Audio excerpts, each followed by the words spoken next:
नमस्कार दोस्तों, मैं मोनिका सिंह आप सबका स्वागत करती हूं आपके YouTube चैनल हिंदी ज्ञान सागर पर। तो मैं आज आप सबके लिए लेकर आई हूं हिंदी के प्रश्न, ऐसे प्रश्न जो सभी परीक्षाओं में पूछे जाने की संभावना है या फिर ऐसे प्रश्न जो पहले परीक्षाओं में पूछे गए हैं। तो आइए शुरू करते हैं आज की क्लास। तो आज का हमारा पहला क्वेश्चन क्या होगा, देखिए आज का हमारा पहला क्वेश्चन लिखा है कि हिंदी भाषा किस लिपि में लिखी जाती है। तो बताओ हिंदी भाषा किस लिपि में लिखी जाएगी। तो देखो ऑप्शन नंबर ए होगा, ऑप्शन नंबर बी होगा, ऑप्शन नंबर सी होगा या फिर ऑप्शन नंबर हमारा डी होगा। तो बताओ क्या हिंदी भाषा बतानी, हिंदी भाषा किस लिपि में लिखी जाती है। तो देखो हिंदी भाषा लिखी जाती है हमारी देवनागरी लिपि में। किस में लिखी जाती है? देवनागरी लिपि में। ठीक, आगे बात करें अगले क्वेश्चन की। अगला क्वेश्चन क्या है हमारा, देखें लिखा है कि निम्नांकित में से उच्चारण स्थान के आधार पर कंठ से लेकर विवर में उच्चारित व्यंजन ध्वनियों का सही क्रम बताना है। इसका हमें सही क्रम बताना है। तो बताओ इसका सही क्रम क्या होगा।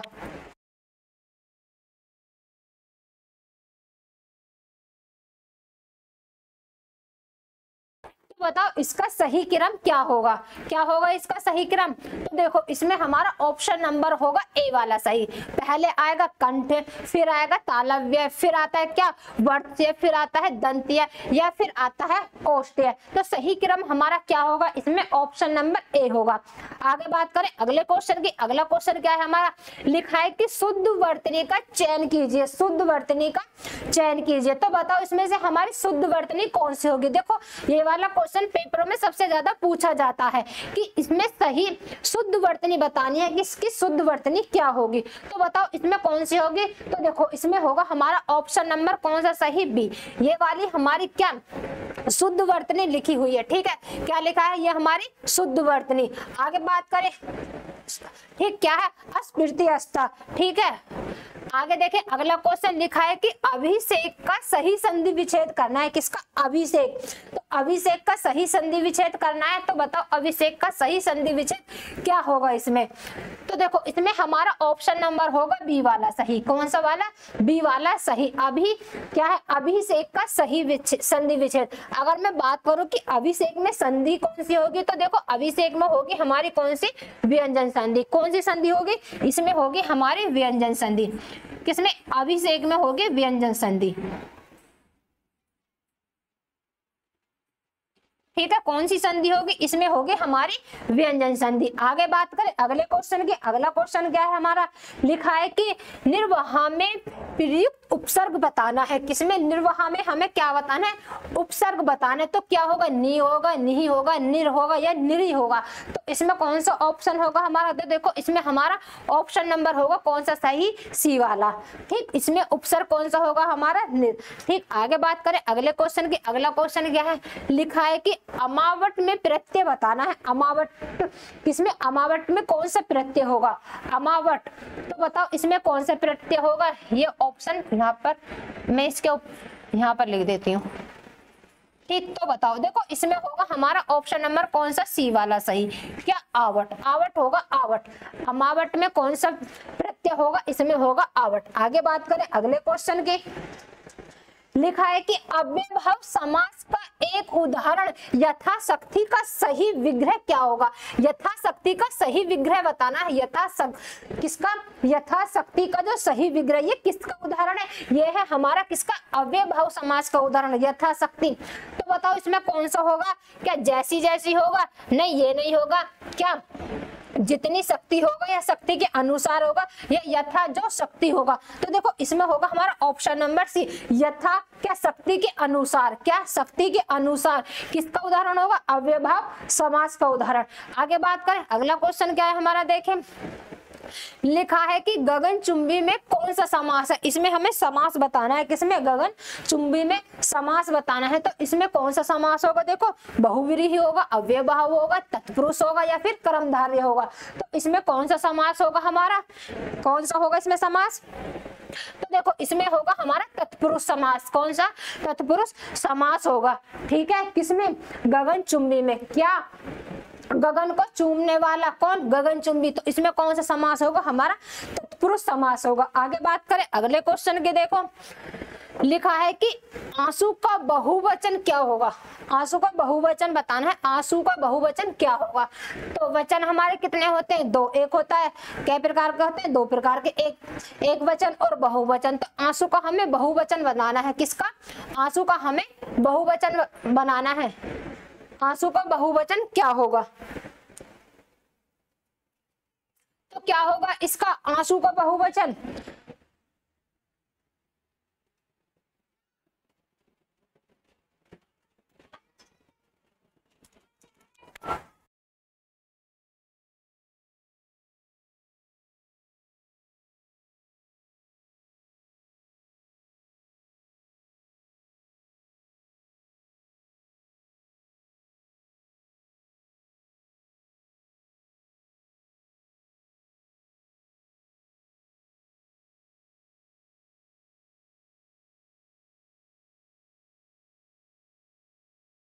इसमें कौन सा होगा, देखो इसमें होगा हमारा ऑप्शन नंबर सी सही। आंसुओं का, आंसू का बहुवचन होगा क्या, आंसुओं।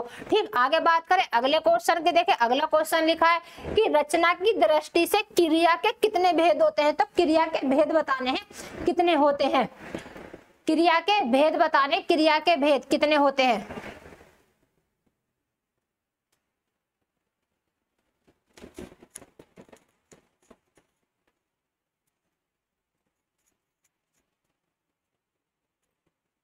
तो क्रिया के हमारे कितने भेद होते हैं, क्रिया के होते हैं हमारे दो भेद। कौन कौन सी क्रिया, एक अकर्मक क्रिया, एक होती है हमारी सकर्मक क्रिया।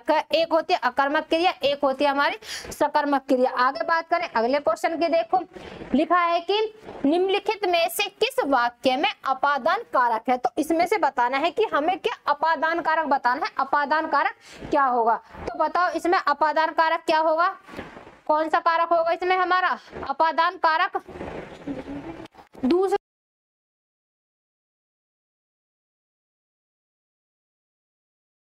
इसमें कौन सा अपादान कारक की वह कुल्हाड़ी से वृक्ष काटता है। ऑप्शन नंबर बी होगा वह भूख से बेचैन है। ऑप्शन नंबर सी होगा लड़का पेड़ से गिरा। या ऑप्शन नंबर डी होगा कि साधुओं की संगति से बुद्धि क्या बुद्धि सुधरती है। तो इसमें कौन सा होगा हमारा, बताओ ऑप्शन नंबर कौन सा होगा इसमें हमारा।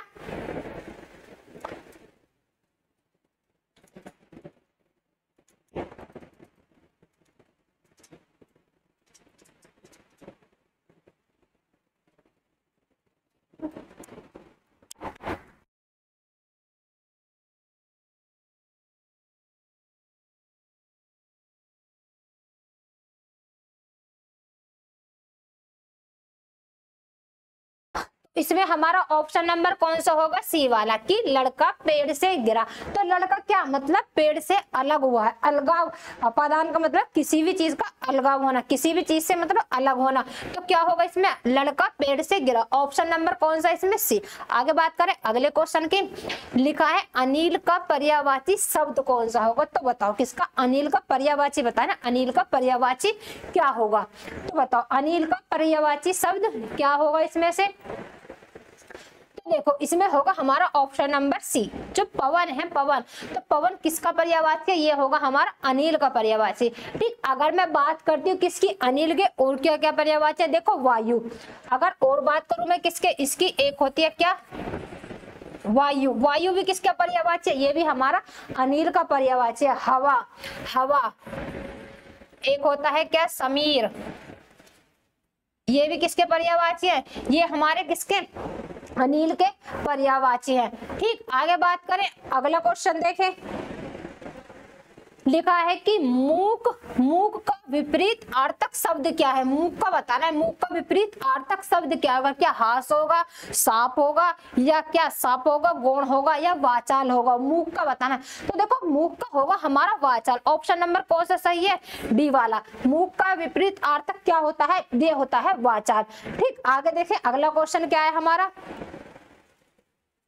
अगला क्वेश्चन लिखा गया है कि अगोचर, अगोचर का मतलब क्या होता है, अगोचर बताओ। क्या अगोचर क्या होगा, अगोचर किसे कहा जाता है? देखो, जिसका अनुभव शरीर को न हो, या फिर जिसका अनुभव हृदय को न हो, या जिसका अनुभव इंद्रियों को न हो, या ऑप्शन नंबर डी है जिसका अनुभव बुद्धि को न हो। तो इसमें हमारा ऑप्शन नंबर कौन सा होएगा? अगोचर। अगोचर किसको कहा जाता है? देखो, अगोचर का होएगा कौन सा? ऑप्शन नंबर सी वाला सही, जिसका अनुभव इंद्रियों को न हो। किसको? इंद्रियों को न हो। ठीक, क्या होगा? ऑप्शन नंबर सी हमारा सही होगा। आगे बात करें, अगला क्वेश्चन क्या है हमारा, देखें।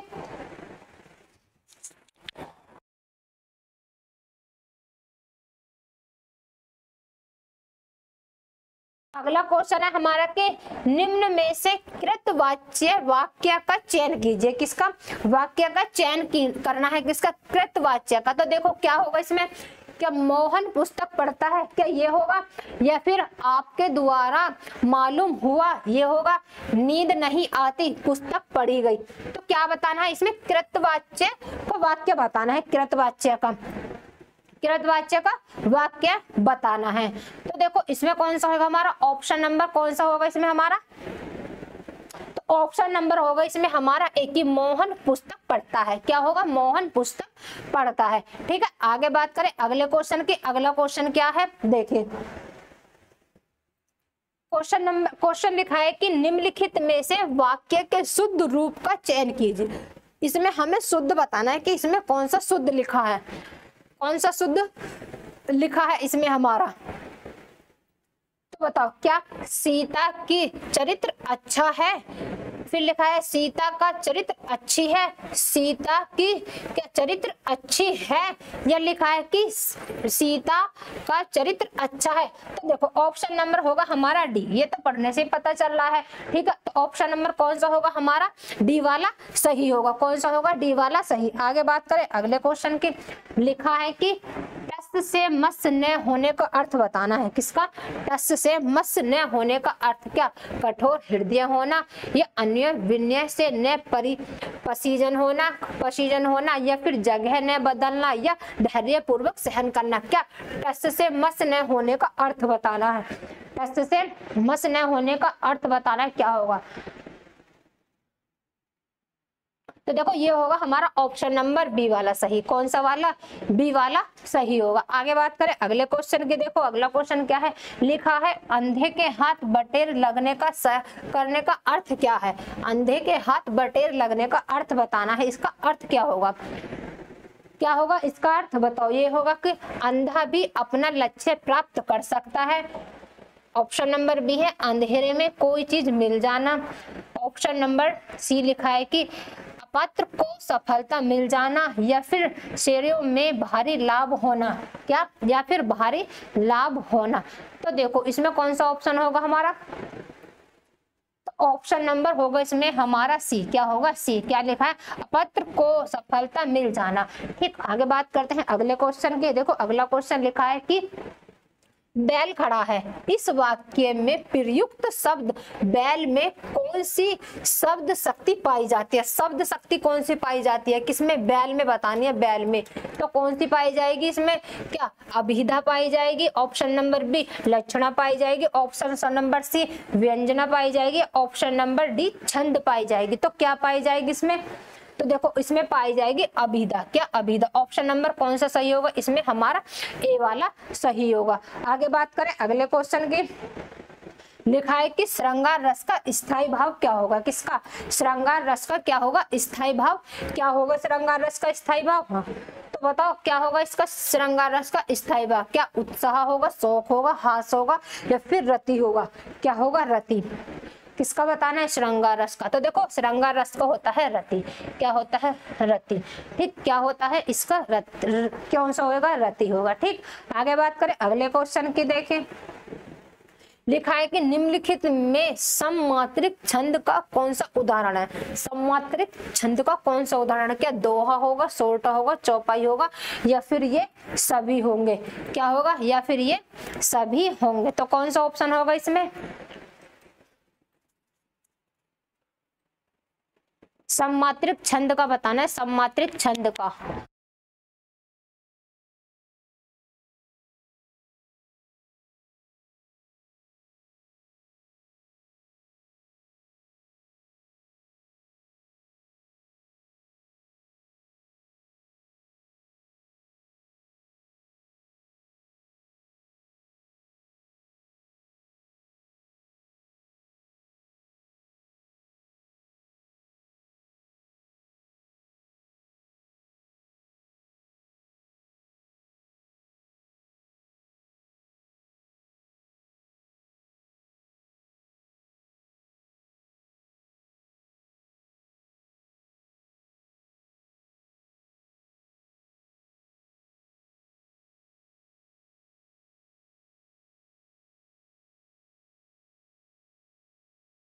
तो देखिए इसमें हमारा कौन सा ऑप्शन होगा, ऑप्शन नंबर हमारा होगा कौन सा, इसमें बी। कौन सा होगा, ऑप्शन नंबर बी।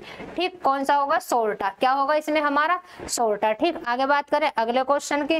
अगला क्वेश्चन क्या है कि घनाक्षरी छंद में बताना है क्या होगा, क्या घनाक्षरी क्या मात्रिक होगा ये एक, या वर्णिक होगा, या मिश्र होगा, या फिर इनमें से कोई नहीं। घनाक्षरी बता रहा है, घनाक्षरी छंद। तो क्या होगा इसमें हमारा, देखो इसमें होगा हमारा ऑप्शन नंबर क्या, वर्णिक। क्या होगा, ये होता है एक घनाक्षरी क्या है, एक वर्णिक छंद है। आगे बात करें, देखें अगला क्वेश्चन लिखा है कि भारत के भारत है में कौन सा अलंकार है। अच्छा, अलंकार बताना है, इसमें कौन सा अलंकार है, क्या ये रूपक होगा, अन्वय होगा, या उपमा होगा, या फिर यमक होगा, कौन सा होगा। तो देखो इसमें होगा क्या, अन्वय। ऑप्शन नंबर कौन सा सही है, ऑप्शन नंबर हमारा इसमें बी वाला सही होगा। अगला क्वेश्चन देखा, अगला क्वेश्चन लिखा है कि वीर गाथा काल के सर्वश्रेष्ठ कवि माने जाते हैं। वीर गाथा काल के सर्वश्रेष्ठ कवि कौन होंगे, कौन होंगे वीर गाथा काल के। तो देखो कौन से होंगे, इनके होंगे के चंद्रवरदाई। कौन होंगे, ऑप्शन नंबर ए सही होगा। कौन होंगे, चंद्रवरदाई। अगर मैं कहूँ कि चंद्रवरदाई ने और कौन सी लिखी है बुक, कौन सी लिखी थी, इन्होंने लिखी थी पृथ्वीराज रासो। किसने लिखी थी, वो भी चंद्रवरदाई। लेकिन ये पूर्ण नहीं हुई थी, जो इसको पृथ्वीराज रासो को जो पूर्ण करा था वो इनके बेटे किसने, जलहर ने पूर्ण करा था। ठीक है, आगे बात करें अगले क्वेश्चन की। देखें लिखा है कि हिंदी साहित्य के इतिहास के सर्वप्रथम लेखक का नाम बताओ। तो हिंदी साहित्य के इतिहास के सर्वप्रथम लेखक का नाम बताना है, क्या होगा। तो इनके लेखक का नाम क्या होगा बताओ, क्या जॉर्ज ग्रियर्सन होगा, शिव सिंह सेंगर होगा, या फिर आचार्य रामचंद्र शुक्ल होगा, या गारसा द तासी होगा। तो यही होगा हमारा ऑप्शन नंबर कौन सा वाला, डी वाला सही। कौन सा, डी। आगे बात करें अगले क्वेश्चन की। लिखा है कि अष्ट छाप के सर्वश्रेष्ठ भक्त कवि के रूप में का नाम लिया जाता है। अष्ट छाप के जो सर्वप्रथम भक्त कवि हैं, किसने लिखी थी ये, किसने लिखी थी, कुंभन दास ने लिखी थी, सूरदास ने लिखी थी, या परमानंद दास ने लिखी थी, या कृष्ण दास ने लिखी थी। तो किसने लिखी थी ये, तो देखो ये लिखी थी किसने, सूरदास जी ने। किसने लिखी थी है, कौन सा ऑप्शन नंबर होगा हमारा इसमें बी। किसने लिखी थी, ये लिखी थी हमारी किसने, सूरदास जी ने। ठीक है, आगे बात करें अगले क्वेश्चन की। अगला क्वेश्चन लिखा है कि दिनकर किस रस के कवि माने जाते हैं। दिनकर बताओ, दिनकर क्या रुद्र रस के, करुण रस के, या वीर रस के, या फिर श्रृंगार रस के, किसके माने जाते हैं। तो देखो दिनकर माने जाते हैं वीर रस के कवि। किसके, वीर रस के कवि को माना जाता है, किसको, दिनकर जी को। आगे बात करें अगले क्वेश्चन की। लिखा है कि राग दरबारी उपन्यास के रचयिता कौन है। राग दरबारी बताना, राग दरबारी उपन्यास के रचयिता कौन है। कौन, राही मासूम रजा होंगे, या श्रीलाल शुक्ल होंगे, या हरिशंकर परसाई होंगे, या शरद जोशी होंगे। कौन होंगे इसके, तो देखो इसके होंगे कौन, श्रीलाल शुक्ल जी। कौन होंगे, श्रीलाल शुक्ल जी होंगे। ठीक, तो आज के लिए इतना ही, मिलते हैं अगले वीडियो में।